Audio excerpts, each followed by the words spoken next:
Allahu Akbar, Allahu Akbar, Allahu Akbar, Allahu Akbar, Allahu Akbar, Allahu Akbar, Allahu Akbar. La ilaha illallah, Allahu Akbar, Allahu Akbar walillahil hamd. Nasrum minallahi wa fathun qarib wa basyiril mu'minin. Alhamdulillahilladzi ja'alal mu'minina ikhwah wa ni'matil ikhwah. Ashhadu an la ilaha illallah wa ashhadu anna Muhammadan abduhu wa rasuluh. Allahumma salli wa sallim ala rasulika Muhammadin wa sayyidil anbiya wal mursalin wa ala alihi washabihi. Amma ba'du fa ya ibadallah ittaqullaha ta'ala wa ati'u wa'lamu anna yaumikum hada yaumu idil ahdaha yaumikum ahlina ahlil islam. Faqad qala ta'ala fil Qur'anil Karim, a'udzu billahi minasy syaithanir rajim. Bismillahirrahmanirrahim. Inna a'tainakal kautsar fasholli li rabbika wanhar inna sani'aka wal abtar. Faqad qala Rasulullah sallallahu alaihi wasallam, man shalla salatana wa nusuka nusukana faqad asaba nusuk. Wa man nusuka qabla shalah fa innaha qabla shalah fala nusukalah. Allahu akbar, Allahu akbar, Allahu akbar. La ilaha illallah wallahu akbar, Allahu akbar walillahil hamd. Para saudara jemaah sekalian, pertama-tama marilah kita selalu panjatkan puja dan puji syukur kehadirat Allah Subhanahu wa taala atas segala limpahan rahmat, nikmat dan hidayah yang telah diberikan kepada kita semua, sehingga sampai saat ini Allah masih tetap memberikan kesempatan, kesehatan, kekuatan dan keimanan kita bisa bersama-sama melaksanakan sholat Idul Adha dalam keadaan sehat, aman, selamat, lancar dan barokah tanpa kurang suatu apapun. Alhamdulillahirabbil alamin. Yang kedua kalinya kita tidak lupa bertawassul dan bersolawat pada junjungan kita Nabi besar Muhammad sallallahu alaihi wasallam beserta keluarganya, para sahabat-sahabatnya, para tabi'in tabi'ahum, para alim ulama solihin, para mubaligh dan mubalighot yang telah menyampaikan agama Islam ini hingga sampai pada kita. Dan Allah memberikan hidayah, memberikan petunjuk pada kita, kita diberi agama Islam ini. Maka beruntunglah kita diberi hidayah, diberi petunjuk menjadi agama Islam ini. Sebagaimana sabda Rasulullah SAW, qad aflaha man hudiya ilal Islam wa rasul kafafa wa qani'a bi. Sungguh beruntung orang-orang yang hatinya telah ditunjukkan ke dalam Islam dan mau menerima kebenaran Islam. Maka Allah akan mencukupkan rezekinya dan akan diberi hati yang qanaah. Dan Rasulullah sebagai suri tauladan kita membimbing, membina, mengajarkan agama Islam ini dengan akhlakul karimah. Karena pada hakikatnya Rasulullah SAW diutus di muka bumi ini untuk menyempurnakan akhlak. Hal ini dijelaskan dalam hadis riwayat Ahmad bin Hanbal dari Abi Hurairah. An Abi Hurairah qala Rasulullah SAW, innama bu'istu liutamima makarimal akhlak. Sesungguhnya aku Nabi Muhammad diutus oleh Allah untuk menyempurnakan akhlak. Sebagai suri tauladan kita, dan semoga kita yang hadir pada saat ini adalah orang-orang yang selalu mengikuti sunnah Rasulullah SAW, sehingga kelak di hari kiamat kita dapat berjumpa dengan beliau di Telaga Kautsar. Alhamdulillahirabbil alamin. Alhamdulillah jazakumullahu khairan. Allahu akbar, Allahu akbar, Allahu akbar. La ilaha illallah wallahu akbar, Allahu akbar walillahil hamd. Para saudara jamaah sekalian, satu-satunya jamaah supaya benar-benar meningkatkan rasa syukurnya kita kepada Allah. Karena baru saja kita telah melaksanakan rukuk dan sujud sebagai manifestasi keimanan dan ketakwaan kita kepada Allah, dengan mengagungkan asma Allah dengan takbir dan tahmid sebagai pernyataan, sebagai ikrar keagungan Allah Subhanahu wa taala. Lafaz takbir yang diucapkan bukan hanya sekedar pemanis di bibir saja tanpa arti.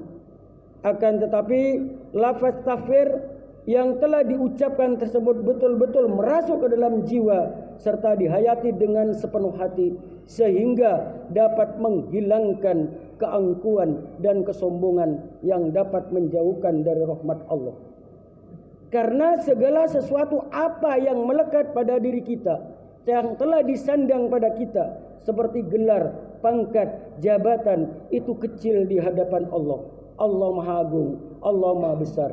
Allahu Akbar, Allahu Akbar, Allahu Akbar. La ilaha illallah wa Allahu Akbar, Allahu Akbar walillahil hamd.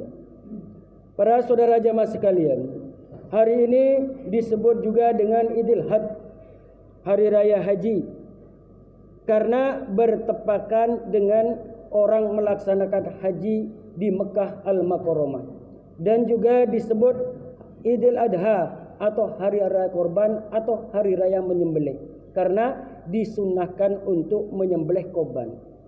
Menyembelih korban ini merupakan suatu amalan yang paling dicintai oleh Allah Subhanahu wa taala. Hal ini dijelaskan di dalam riwayat Abu Daud dari Aisyah, an Aisyah radhiyallahu qala Rasulullah SAW, ma amilun ibnu Adam amalan ahabbu ilallah fi yaumin nahar min ihraqid dam wa innaha la ya'ti yaumal qiyamah bi quruniha wa as'ariha wa atlafiha wa inna ad-dama la yaqa bima kana Allah taala qabla ayyaqa minal ar fatibu wa nafsan. Dari Aisyah radhiyallahu anhu berkata, Rasulullah SAW bersabda, ma'amilu adamiyun, jadi amalan yang paling dicintai oleh Allah di hari nahar, di hari menyembelih, yaitu adalah min ihraqid dam, mengalirkan darah. Karena nanti tanduknya, bulunya dan telapak kakinya itu akan didatangkan di hari kiamat, dan darah yang mengalir sebelum sampai ke tanah, maka korban kita sudah diterima oleh Allah, maka adalah bergembira dengan dirinya. Maksudnya bergembira di sini harus kita mengikuti sunnah Rasulullah SAW bagi orang-orang yang kurban. Sunnatu ayyakula sulusan wa tasaddaqa bisulusaini. Sunnahnya dimakan bagi yang berkorban itu 1/3 dan disodakokan 2/3.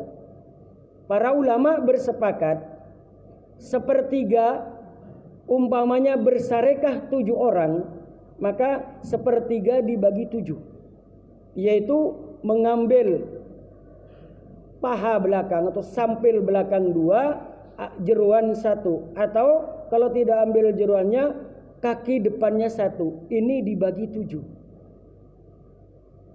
Jangan mengeluh kalau umpamanya dapat sedikit. Saya 1.900.000 cuma dapat 1 kilo. Kenapa? Karena la yanallahu luhumuha wala dima'uha walakin yanalu taqwa minkum. Allah tidak memerlukan, Allah tidak membutuhkan darah dan daging kamu sekalian, tapi yang dibutuhkan adalah takwa dari kamu sekalian. Kenapa? Ibadah korban ini itu adalah sunnah dari Nabi Ibrahim. Hal ini dijelaskan di dalam riwayat Ibnu Majah an Sa'id bin Arqam, qala ashabu Rasulullah SAW, ya Rasulullah, ma hada adha? Qala sunnatu abikum Ibrahim alaihissalam. Fama lana ya Rasulullah? Qala kullu sa'rin hasanatin. Qala fasufu ya Rasulullah? Qala kullu sa'ratin fasufu hasanatin. Jadi dari Zaid bin Arqam, sahabat Rasulullah bertanya pada Rasulullah, ya Rasulullah, pekerjaan adha, pekerjaan menyembelih ini dari siapa? Maka Nabi menjawab, sunnatu abikum Ibrahim alaihissalam, adalah sunnah bapak kamu sekalian Ibrahim alaihissalam. Pamalana, maka apa bagi kami? Apa umpamanya kami mengikuti ini? Dapat apa? Maka Rasulullah menjawab bahwa satu bulu adalah pahalanya ditulis satu kebaikan. Ditanyakan lagi, kurang puas, bagaimana dengan bulu-bulu halusnya? Maka dengan bulu-bulu halusnya satu kebaikan. Maka dari itu, ini merupakan anugerah bagi kita semua, bahwasanya berkorban itu adalah sunnah muakkad. Ini para ahli fikih. Mengingat dengan firman Allah, inna a'toinakal kausar fasolli li rabbika wanhar. Inna a'toinakal kausar, sesungguhnya kami Allah memberikan telaga kausar pada Muhammad. Untuk mendapatkan telaga kausar, fasolli, maka hendaklah menyembelih, maka hendaklah solat, li rabbika, pada Tuhanmu, wanhar, dan menyembelihlah. Ini para ahli fikih mengatakan adalah wajib, amr, perintah. Maka ahli fikih mengatakan sunnah muakkad. Nah itu. Jadi sunnah tapi seakan-akan seperti wajib. Itu bagi yang mampu. Kalau tidak mampu, lah memang sudah begitu. Jangan sampai pinjam-pinjam, hutang-hutang uang, akhirnya untuk mewujudkan satu sapi tapi banyak hutangnya. Ini yang tidak diperbolehkan. Itu sesuai dengan kemampuan kita masing-masing. Kalau mampu bersyarikat, tidak mampu ya bersyarikat, diusahakan itu. Jadi di dalam ini dijelaskan di dalam riwayat Abu Daud, An Ibnu Abbas qala kunna ma'a Rasulullah SAW fi safarin fahadirat yaumun nahar fastarukna alal badana fil asra wal baqarata ala sabah. Jadi dari Ibnu Abbas, kami dalam bepergian maka tibalah hari raya kurban.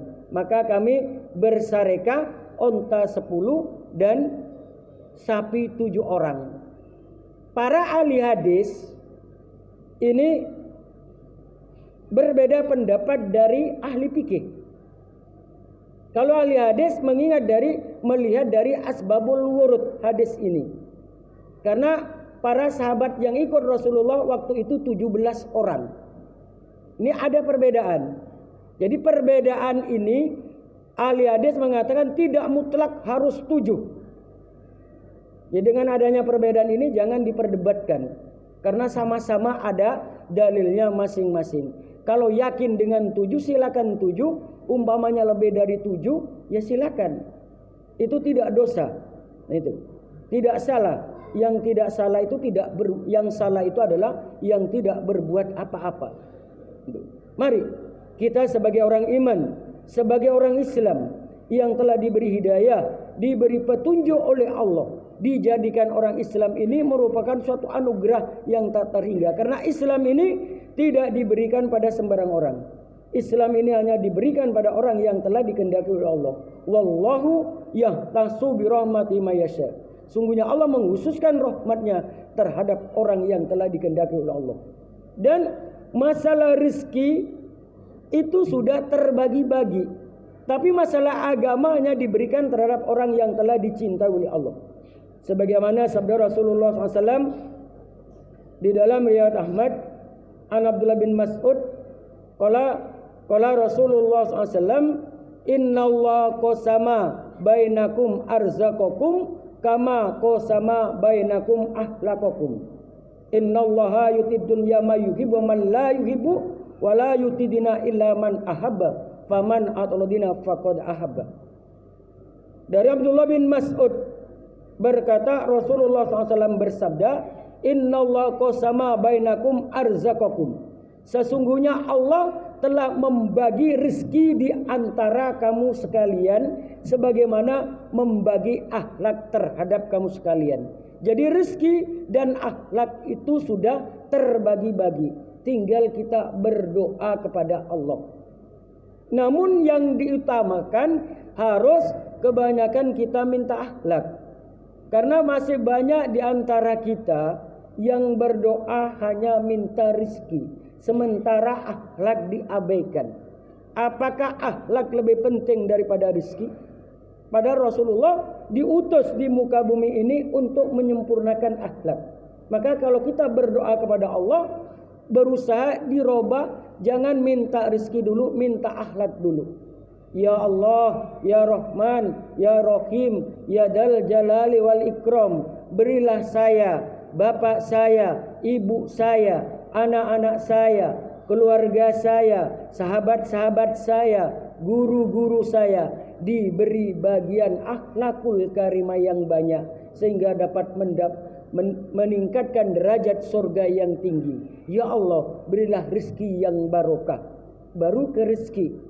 Pertama yang diminta adalah akhlak. Karena akhlak ini sebagai pondasi atau digambarkan, para ulama banyak menggambarkan yang paling mudah pada kita, orang yang membeli sapi.